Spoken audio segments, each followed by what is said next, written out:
مجھے اردو میں اس کا ترجمہ نہیں ملا، شاید کسی نے کیا ہو، بزرگوں نے کیا ہو، یقیناً کیا ہو، لیکن افسوس یہ بہت سے بزرگوں کے آثار ہم تک نہیں پہنچ پائے ہیں، اور جو پہنچ گئے ہیں وہ لائبریریوں میں دیمک کی خوراک بن رہے ہیں، پہنچ بھی پا نہیں رہا۔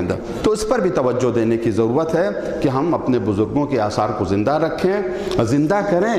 اور یہ بہت عظیم خطبہ ہے، شیخ طوسی علیہ الرحمہ جیسی شخصیت نے اس خطبے کو مصباح المتحجد میں ذکر کیا ہے، اور اس میں فضائل کے علاوہ پیغامات بہت ہیں۔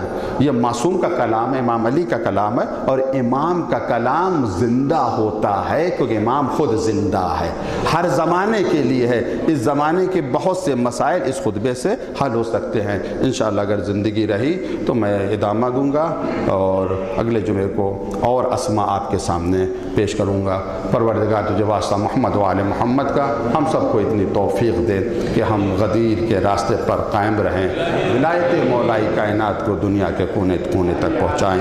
وآخر دعوانا ان الحمدللہ رب العالمین۔ اعوذ باللہ من الشیطان الرجیم، بسم اللہ الرحمن الرحیم۔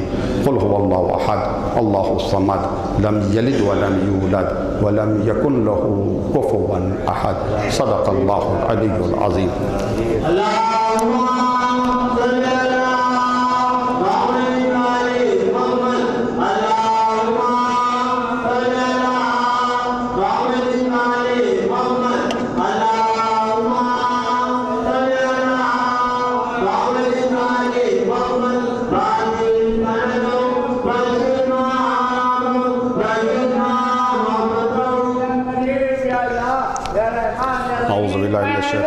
بسم اللہ الرحمن الرحیم۔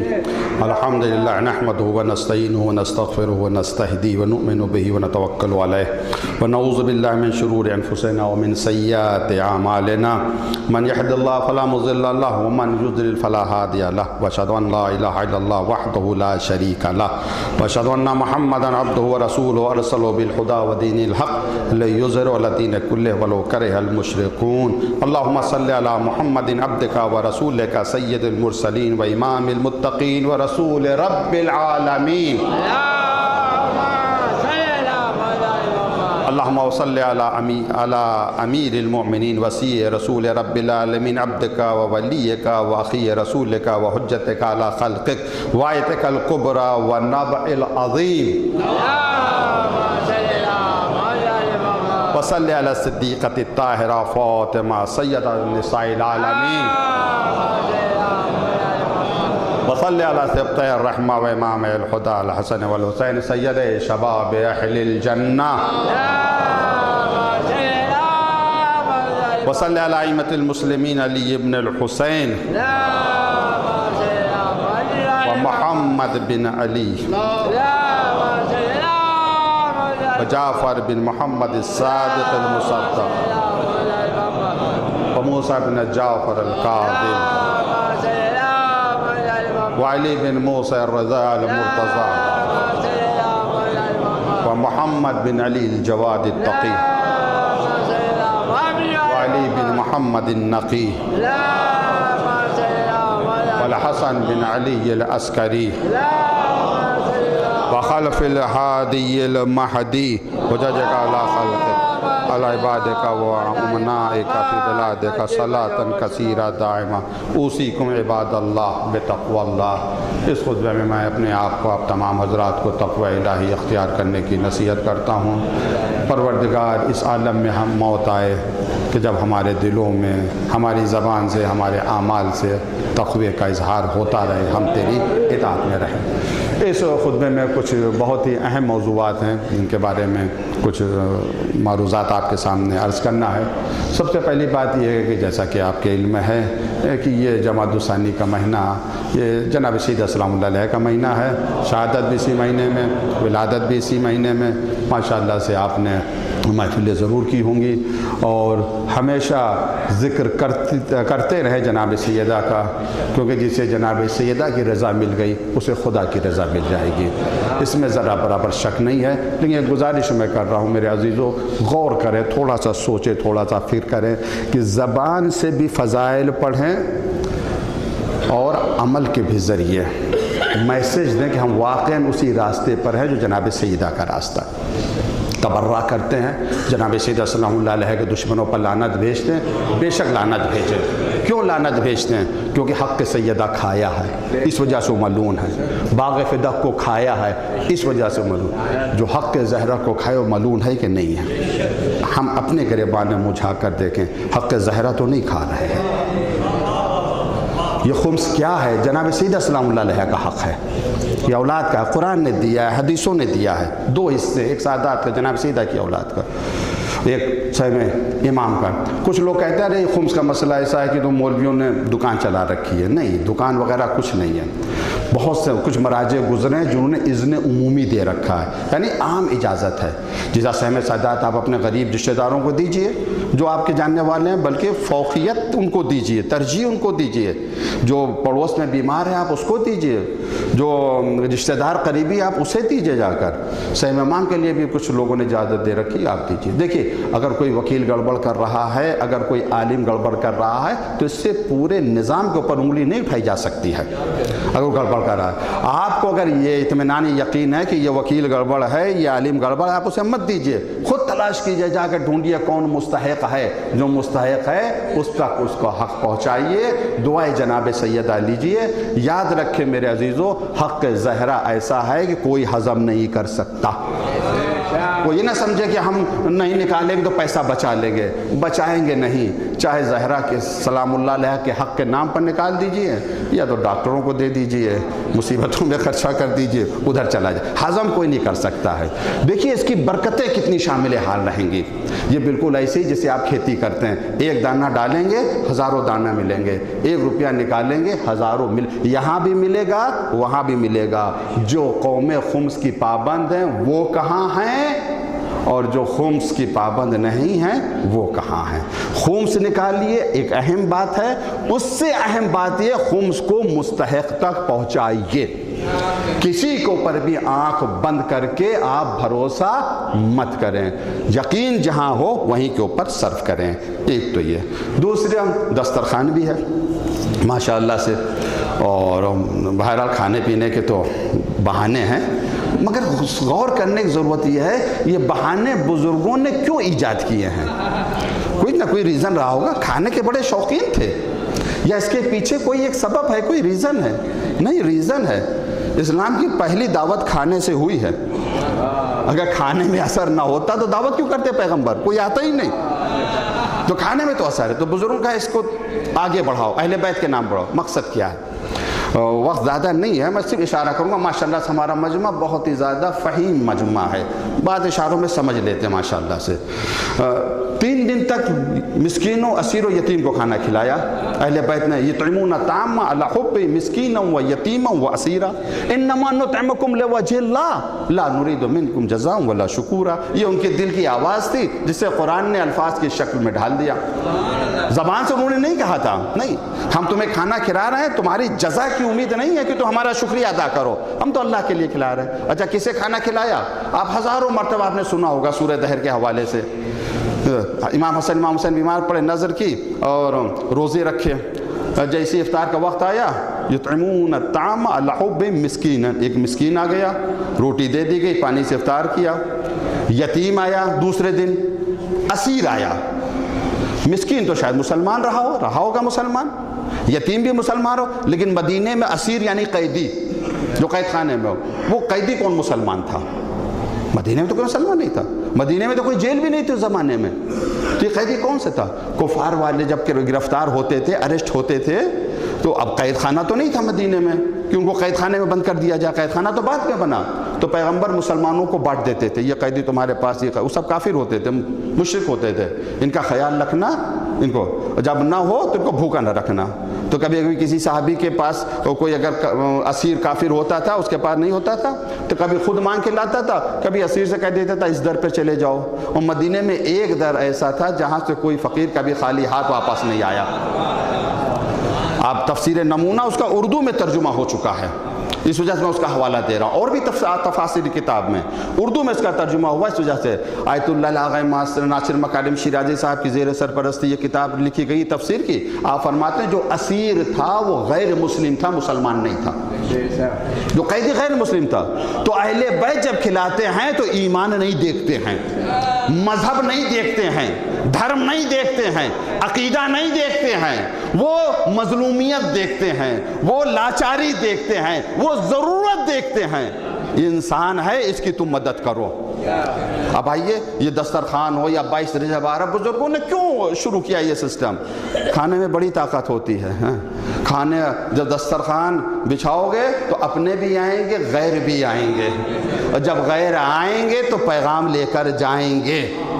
ہماری بات یہ، روح کو تو ہم نے نکال دیا، جسم لے کر بیٹھ گئے ہیں. جن کے لیے سب کچھ کیا گیا تھا وہ تو آتے نہیں، خود ہی کھاتے ہیں، خود ہی کھلاتے ہیں.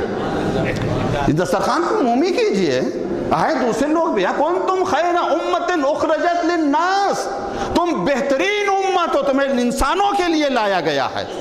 ہمیں اللہ نے اس دنیا میں بھیجا ہے کہ ہم آئیڈیل بنیں، ہم نمونہ بنیں، انسانوں کے لیے نمونہ بنیں. تو انہیں ذلیل کر کے ہم نمونہ تو نہیں بن سکتے ہیں. محبت کریں گے تب ہمارے قریب آئیں گے. اب یہیں سے ایک اور دروازہ کھلتا ہے، اس کا میں ذکر نہیں کر سکتا ہوں، صرف اشارہ کروں گا کہ بہت دور کر دیا دیگر اقوام کو، ہم نے اپنے آپ سے دور کر دیا. چاہے اہل سنت مسلمان ہوں یا غیر مسلم ہوں، ان کو دور کر دیا. اہل بیت کی تعلیم یہ ہے، ہر انسان کو اپنے قریب کرو. چھٹے امام فرماتے ہیں اگر یہ ہمارے محاسن کلام سے واقف ہو جائے یہ انسان، یعنی ہماری گفتگو کی خوبصورتی سے اگر یہ لوگ واقف ہو جائیں تو اتباع کرنے لگیں گے. کلام میں خوبصورتی ہے، پہنچانے والا بھی تو ہونا چاہیے، خوبصورت ہونا چاہیے. تو دسترخوان آپ ضرور کریں، ضرور کریں، ضرور کریں، مگر اس کی روح کو مد نظر رکھتے ہوئے. یہ نہیں کہ بڑے آدمیوں کو بلائیں، فقیروں کو چھوڑ دیں. نہیں، غریبوں کو بلائیں، مسکینوں کو بلائیں، اور اسیروں کو بلائیں، مسلم کو بلائیں، غیر مسلم کو بلائیں. صلوات محمد و آل محمد. تیسری اہم مناسبت ہے، جیسے آپ کو پتہ ہے، جنرل قاسم سلیمانی، شہید ابو مہدی المحدث، اور ان کی تو چوتھی برسی ہے. شیخ باقر النمر، ان کے بھی انشاءاللہ نماز عصر کے فوراً بعد مجلس ہوگی، یہیں کے اوپر حقیری خطاب کرے گا. تفصیل سے انشاءاللہ جو کچھ مجھ سے ہو سکے گا میں ان شہداء کے بارے میں آپ کے سامنے عرض کروں گا. ان کا مرتبہ کیا ہے اس کے بارے میں میں آپ کے سامنے تفصیل سے عرض کروں گا جمعے کے بعد. چوتھی اہم مناسبت ہے، آپ نے سنا ہوگا خبروں میں کرمان میں جو حادثہ ہوا ہے. تاریخ ایران کا انقلاب کے بعد اس سے بڑا حادثہ نہیں ہوا ہے. 100 سے زیادہ لوگ شہید ہوئے ہیں کہ جب کچھ لوگ جنرل قاسم سلیمانی کی مزار کے پاس تھے اور وہ وہاں پر زیارت کرنے کے لیے آئے تھے. 2 بم بلاسٹ ہوئے ہیں، تفصیل آپ نے سنی ہو گیا. اسی مناسبت سے بہت سے لوگوں نے مذمت کی، بلکہ پوری دنیا مذمت کر رہی ہے. اور امام جمعہ محترم، قائد شریعت، آفتاب شریعت، قائد محترم مولانا سید قلب جواد نقوی صاحب نے، مجلس علماء ہند کے جو جنرل سیکریٹری بھی ہیں، انہوں نے ایک مذمتی بیان بھی جاری کیا ہے. سوشل میڈیا پر آپ کو بیان مل جائے گا، وائرل ہو جائے گا.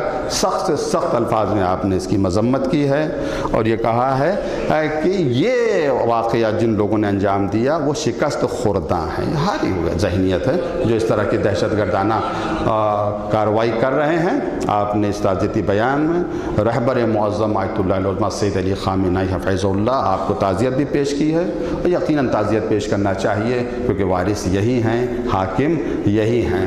تو یہ جو اتنا بڑا حادثہ ہو گیا، جو اتنا بڑا واقعہ ہو گیا، کچھ لوگ دشمن جن کے دلوں میں ہمارا بغض کوٹ کوٹ کر بھرا ہوا وہ خوش ہو رہے ہیں. تمہیں خوش ہونے کی ضرورت نہیں ہے.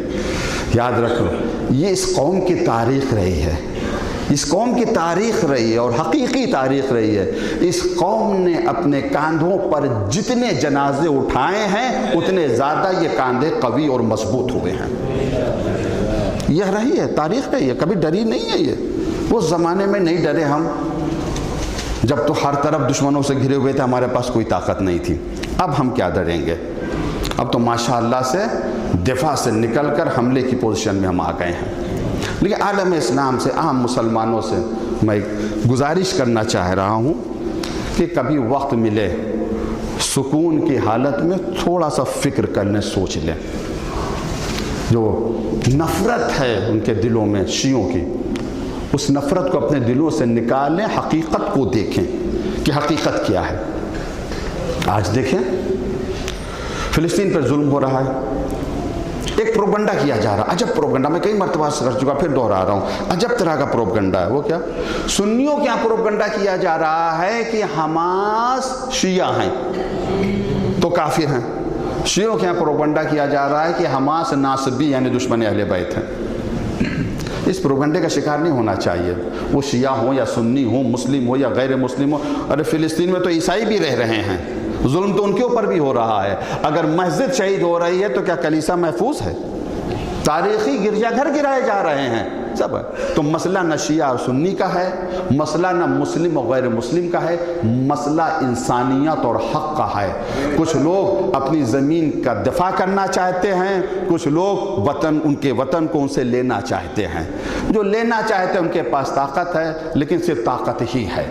آج ہم دیکھ رہے ہیں ہر طرف سے مقاومت ہے، حماس مقاومت کر رہا ہے، حزب اللہ مقاومت کر رہی ہے، یمن میں حوثی مقاومت کر رہے ہیں، عراق میں حشد الشعبی کر رہے ہیں۔ یہ سب کیا ہیں؟ میں کئی مرتبہ کہہ چکا ہوں، آج بھی کہہ رہا ہوں، یہ سب یا شیعہ ہیں یا شیعوں سے متاثر ہیں۔ یہ سب شیعہ ہیں یا شیعوں سے متاثر ہیں۔ باقی جو بڑے بڑے بادشاہ و حکمران جن کے پاس دولت کا انبار لگا ہوا ہے، وہ سب نئے سال کی خوشیاں منا رہے ہیں۔ غزہ میں یتیموں کو روٹی نہیں مل رہی ہے، جو شہید ہو گئے انہیں کفن نہیں مل رہا ہے، اور یہ لوگ نئے سال کی خوشیاں منا رہے ہیں بے شمار۔ لیکن ہمارا سوال ہے خاص کر فقہا سے، علماء سے، یہ آپ کی کمزوری ہے، یہ آپ کا غلط فیصلہ ہے، آپ ہی کے فتووں کی وجہ سے یہ بادشاہ اتنے طاقتور بن گئے ہیں۔ اگر آپ ان کے ہاتھ پر بیعت نہ کرتے، چلے آتے تھے وہاں سے نماز پڑھانے کے لیے، امام کعبہ آئے ہیں، معلوم ہے ان کے پیچھے نماز پڑھ لیں گے تو سیدھے جنت میں چلے جائیں گے۔ دیکھو اس امام کعبہ کا کون امام ہے؟ یہ ہمارا امام ایسا ہے جس کا امام زمانہ ہے، باقی جتنے بھی امام ہیں کون ان کا امام ہے؟ آؤ آنکھیں کھولو، ان کی حمایت کم کرو، ان کی حمایت کم کرو، آؤ تھوڑا سا غور کرو، سبھی ہیں۔ اچھا یہ چھوٹی سی قوم ہے مگر ڈرتی نہیں ہے، اسی دیکھیں ڈرا رہے ہیں، ہم حملہ کر دیں گے، ہم تمہیں تباہ کر دیں گے، تو یہ اسی کہتے ہیں آؤ تو ہم تو تمہارا انتظار کر رہے ہیں۔ جس قوم نے کربلا سے درس لیا ہے اسے سلیقہ آتا ہے موت کو ہرانے کا۔ موت ہی سب سے بڑا خوف ہے، موت ہی سب سے بڑا ڈر ہے، اور جب یہی نکل کے آؤ، آج جو نعرہ دے رہے ہیں وہ کیا؟ النصر ام شہادہ، یا تو فتح یا شہادت، تیسرا تو کوئی ہے ہی نہیں ہمارے پاس۔ اتنا لڑیں گے کہ اپنا وطن لے لیں گے، ہم فاتح بنیں گے، اسرائیل کو نیست و نابود کر دیں گے، نہیں کر سکتے ہیں تو شہید تو ہو ہی جائیں گے۔ دونوں حالتوں میں ہمیں کامیابی ملے گی، اس حالت میں بھی اور اس حالت میں بھی۔ ہماری کیا ذمہ داری ہے؟ آج دیکھیں کتنا ظلم ہو رہا ہے غزہ میں، ہر طرف سے نہ حملے سے پہلے 7 اکتوبر سے پہلے، یہ میں نہیں کہہ رہا ہوں، دنیا کے تمام اخبار کہہ رہے ہیں کہ دنیا کا سب سے بڑی جیل، دنیا کی سب سے بڑی جیل، سب سے بڑا قید خانہ وہ غزہ تھا، قید کر رکھا تھا انہیں۔ اب 3 مہینے ہو گئے ہیں، کیا کہا تھا اسرائیل نے؟ کچھ ہفتوں میں تباہ کر دوں گا، برباد کر دوں گا اور وجود ختم کر دوں گا۔ ان کا تو وجود ختم نہیں کر پائے، اپنا وجود خود ختم کر رہے ہیں۔ انشاءاللہ ختم ہوں گے، یہ یقین ہے ہمیں، اس میں کوئی شک نہیں ہے۔ آج نہیں تو کل، کل نہیں تو پرسوں، یہ منحوس وجود ہے، اور یہ منحوس وجود ایک دن ختم ہو کر رہے گا، کیونکہ مقاومت ہے، اور یہ مقاومت جو ہے بہت پائیدار ہے، بہت مستحکم ہے، بہت مضبوط ہے۔ ان کو کیوں شکست ملے گی؟ ظاہر سی بات سبھی خطبہ سن رہے ہیں، اپنے بھی ہوں گے، غیر بھی ہوں گے، میں ان کے لیے عرض کر رہا ہوں۔ کیوں شکست ملی؟ اسرائیل کو کیوں شکست ملی؟ حزب اللہ کو کیوں فتح ملی؟